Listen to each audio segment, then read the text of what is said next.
Peut-être tu étais pasteur, peut-être tu es serviteur de Dieu quelque part, peut-être tu es vraiment enfant de Dieu, tu es chantré à l'église. Mais après ce péché, tu ne viens plus à l'église, tu ne pries plus, tu ne fais absolument rien. Est-ce que je peux encore répéter cette question? Où es-tu? Par rapport à ce que tu faisais, est-ce que tu continues à le faire? Peut-être tu chantais à l'église, tu as déjà cessé à chanter, tu ne viens même plus à l'église. Tu étais vraiment un zélé, tu étais vraiment un fidèle. Donné, mais maintenant tu ne fais plus ce que tu faisais. Est-ce que je peux encore répéter cette question? Où es-tu? Est-ce que tu gardes toujours une bonne relation avec Dieu? Si tel n'est pas le cas, voici l'occasion. Je suis venu juste à te dire, reviens à Dieu. Je suis venu juste à te dire, c'est le moment de comprendre que lorsqu'il lance l'appel, lorsqu'il demande où es-tu, il faut parler. Combien de gens aujourd'hui, Dieu frappe même à la porte de leur cœur. Ils n'ouvrent pas. Pourquoi? Parce qu'ils font semblant de comprendre qu'il est en train de frapper. Il frappe à la porte. C'est le moment de lui ouvrir nos cœurs pour qu'il entre, pour qu'il fasse quelque chose. Est-ce que je peux encore me répéter en vous posant cette question? Où êtes-vous?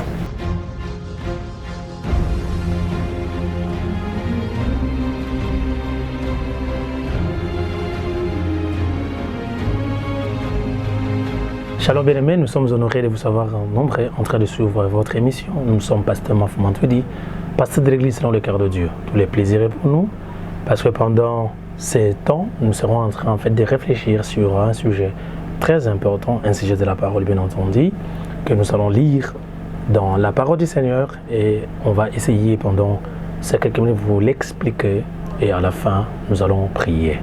Quel sera notre sujet aujourd'hui? Nous allons réfléchir sur où es-tu?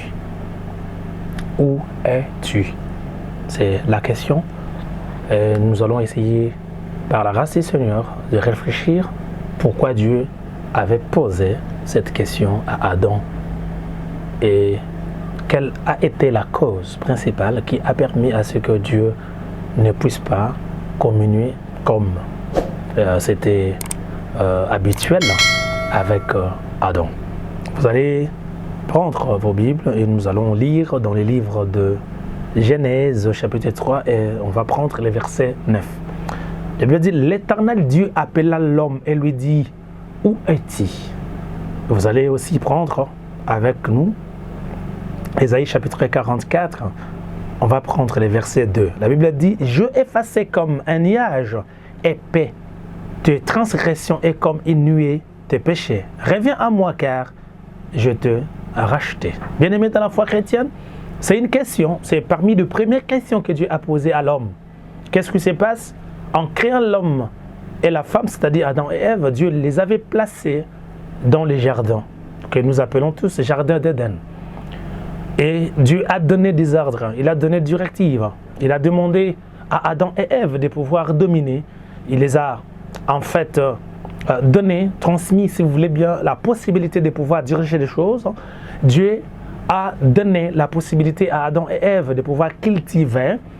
Et malgré cela, Dieu a donné un interdit. Vous savez, Dieu a sa manière de voir des choses. Lorsqu'il y a une liberté, on ne peut parler que d'une liberté lorsqu'on a dans la tête l'idée d'un certain interdit. On ne peut pas parler de la liberté s'il n'y a pas de choses qu'on doit observer qui vont renforcer votre liberté. Dieu a donné à Adam et Ève la possibilité de manger tous les fruits des arbres qui se trouvaient dans les jardins, mais il les a interdits de pouvoir prendre celui de la connaissance du bien et du mal. Dans le souci, en fait, qu'ils grandissent, parce qu'ils ne pouvaient pas comprendre facilement les biens et les mal si préalablement ils n'avaient pas, si vous voulez bien, la connaissance exacte de ce que c'est le mal et le bien. Retenez, parce qu'on voit souvent les gens dire pourquoi Dieu leur avait donné ou Dieu les avait interdit de pouvoir manger les fruits de l'arbre de la connaissance du bien et du mal. Beaucoup de gens spéculent là-dessus. Vous allez vous rendre compte que l'homme, d'une manière générale, lorsqu'il naît, il naît enfant. Vous comprenez?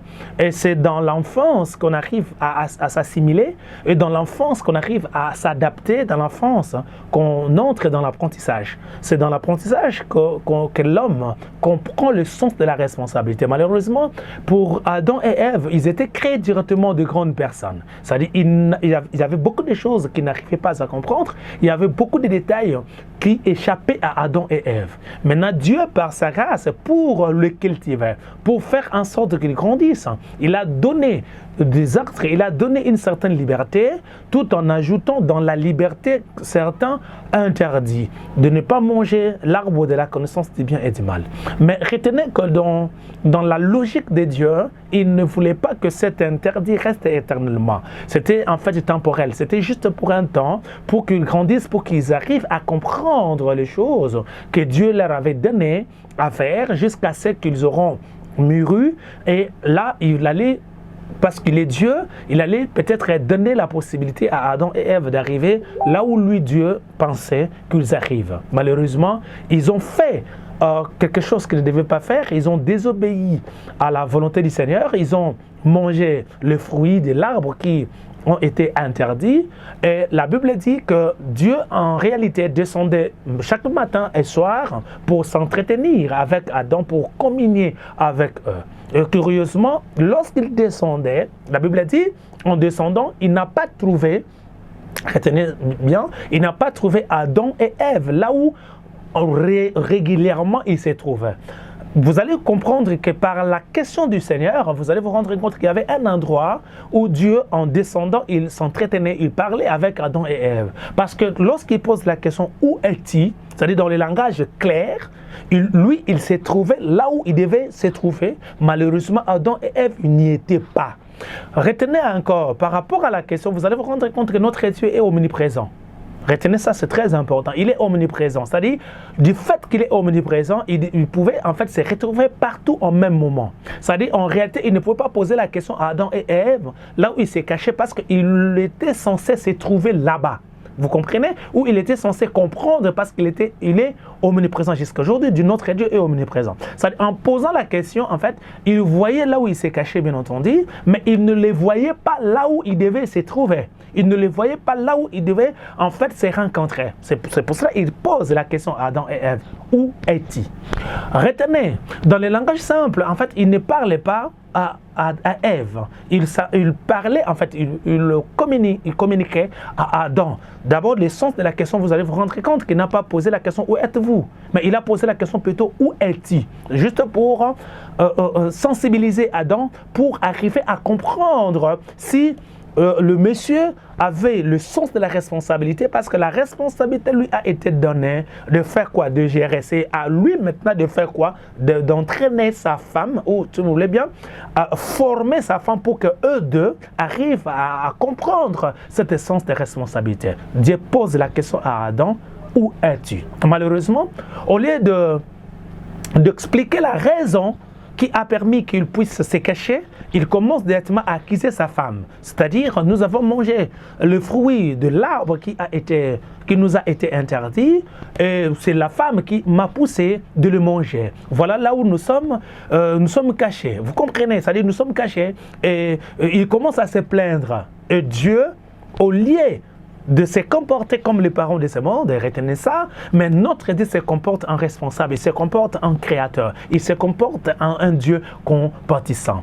Pourquoi je vous parle de ces sujets? Juste pour que vous arriviez à comprendre que notre Dieu n'est pas comme les gens de ce monde. Regardez, quand les gens de ce monde reçoivent ou bien bénéficient d'une faveur, ou quand les gens de ce monde constate que vous n'avez pas fait ce qu'ils vous entendent de vous, il y a toujours des sanctions. Vous comprenez? Il y a toujours peut-être des punitions. Il y a toujours, si vous voulez bien, de châtiments. Mais Dieu, lui, il ne châtie pas. Mais il fait d'abord quelque chose pour qu'il y ait communion, pour qu'il y ait une bonne relation avec Adam et lui. Retenez encore, c'est très important.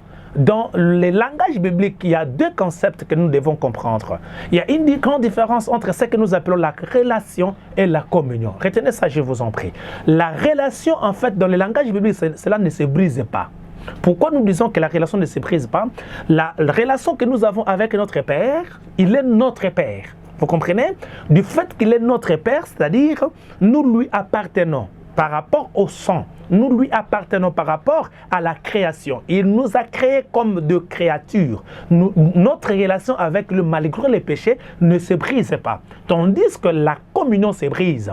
Je donne comme exemple, regardez, si un papa ou un parent, son fils lui manque de respect et que dans des langages simples, il ne partage plus ou il n'a plus une bonne relation ou une bonne communion avec son enfant. En réalité, l'enfant reste toujours son enfant parce que cette relation ne va pas se briser. Mais la communion se brise dans le sens qu'il ne partage pas, où il y a divergence, il n'y a pas une bonne attente, il y a des soucis dans la relation entre son père et son enfant. C'est-à-dire, il y a des soucis. C'est-à-dire, Dieu, lorsque Adam et Ève ont péché, en réalité, c'est la communion qui s'est brisée. Parce qu'il ne descendait plus comme il avait l'habitude de descendre. Maintenant, qu'est-ce qu'il a fait?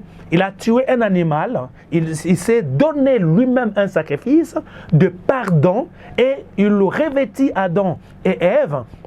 Il leur pardonne, entre guillemets, retenez ça, je vous en prie, je sais pourquoi j'ai dit entre guillemets, parce que la dose ou la dimension relationnelle avait diminué, bien entendu, mais Dieu était toujours Père. Il donne une bonne relation, en fait, il continue à marcher avec eux, il continue à soigner sa relation avec Adam et Ève. Il a tué même un animal, c'est-à-dire il a fait en sorte que le sang coule.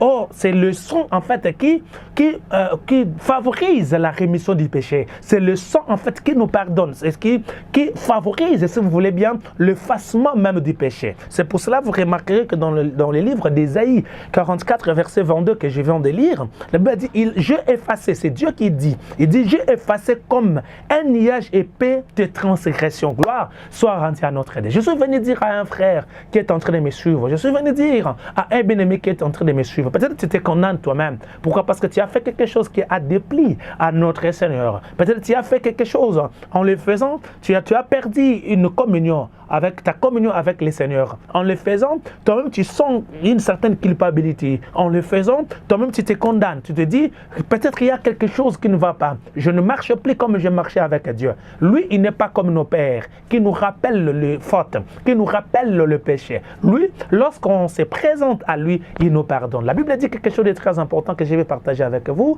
La Bible dit, si un homme reconnaît ses péchés, il se prosterne devant Dieu, il les avoue, Dieu fait quoi? Il les pardonne. La Bible encore ajoute que le malheur est sur la personne qui cache ses transgressions, mais celui qui les avoue et les délaisse obtient miséricorde. C'est-à-dire la miséricorde de Dieu est là, mais cette miséricorde attend que nous puissions avouer ses péchés, eux les délaisser ou bien le laisser. Lui, il nous donne sa compassion, il nous pardonne, il nous donne son pardon. C'est-à-dire Dieu par sa grâce, il n'est pas comme les gens de ce monde, mais il nous pardonne, il nous purifie, il nous lave. Je suis venu te dire, par la grâce du Seigneur, il peut te pardonner, te purifier. Je ne sais pas là où tu te trouves. Peut-être que tu t'es caché quelque part après que tu aies péché, parce que tu as fait quelque chose que tu ne devais pas faire. Tu as fait, comment dirais-je, tu as commis un péché que tu ne devais pas commettre, que toi-même tu penses que cela est devenu un péché chéri.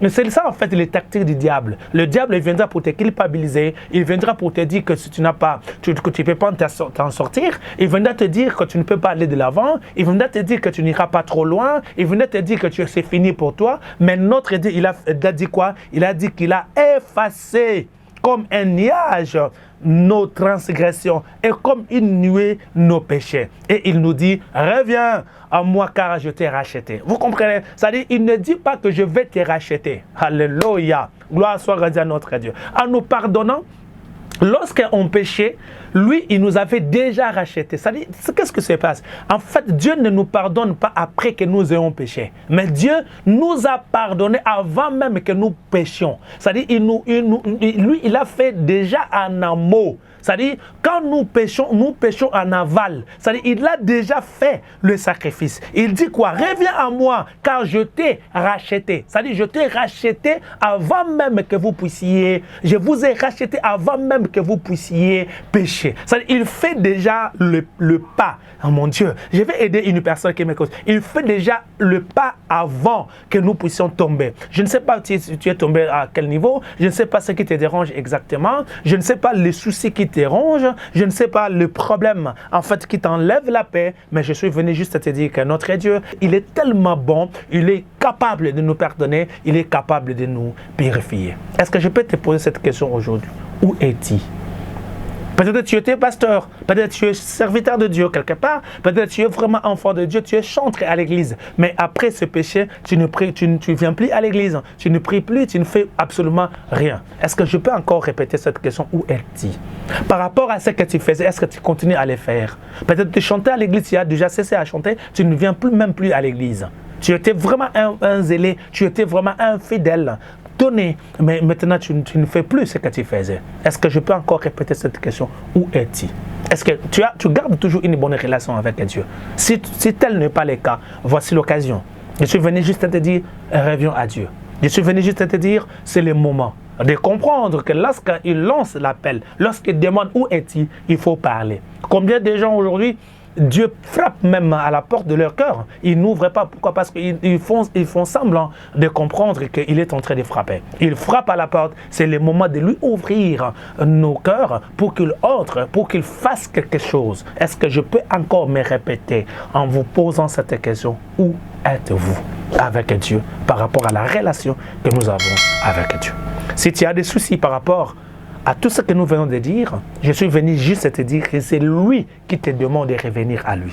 Oh mon Dieu, c'est lui, Dieu, qui dit « Reviens à moi parce que je t'ai racheté ». Il ne le fait pas maintenant, il en a déjà fait. C'est à nous, en fait, de venir, de reconnaître le sacrifice consenti, de reconnaître le sacrifice de la croix pour que nous puissions bénéficier de notre identité, de notre position.